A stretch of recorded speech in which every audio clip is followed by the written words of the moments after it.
It is a destination of hope for people living with diabetes.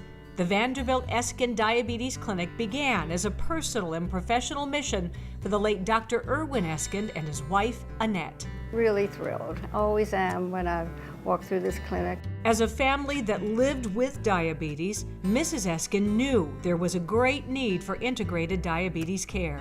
I took him all over the city for the various doctors he had to see, for his feet, for his eyes, for his hands, for his neuropathy. And it was truly a life-consuming thing just going from doctor to doctor. And we often said this should be in one place. This should be at Vanderbilt. Dr. Eskin passed away before the clinic opened, but Mrs. Eskin has seen it become a model for other diabetes centers and a place of peace for Eileen Campbell. She was diagnosed with juvenile diabetes 4 years ago and is treated here.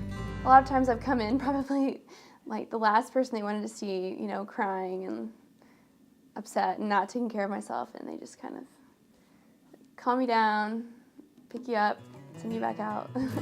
Eileen is aware the Eskins are the reason she has access to the kind of care she gets here.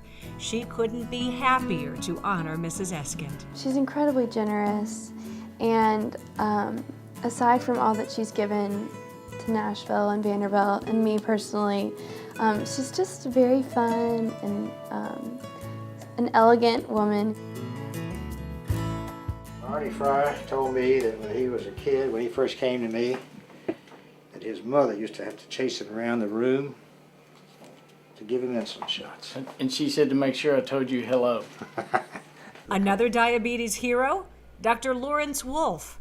He practiced medicine with Dr. Eskin for 3 decades and is still treating patients today inside the Eskin Clinic. The future for people with diabetes today is unlimited. What's going on in research in diabetes is unbelievable. Dr. Wolf was Nashville's first board-certified endocrinologist in private practice. Things were so different back in the late 60s and 70s. There were not a lot of people interested in treating diabetes at that time, and so I've devoted my professional career into trying to manage people with diabetes to keep their diabetes under control. Marty Fry is one of those people. He's really been probably the saving force in me. Diagnosed in the 1st grade with type 1 diabetes, Marty has known Dr. Wolf for 37 years. He is a fan, not only because of his generosity.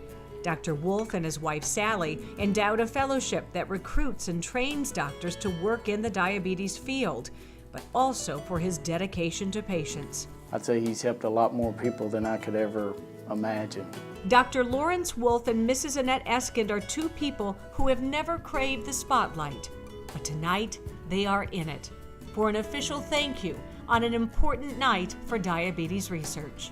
They have done a wonderful job of teaching people how to live, how to care about others in the community, and about how to give. I am proud to salute them for their extraordinary leadership on behalf of diabetes research and patient care. I'm very honored and I'm very humbled.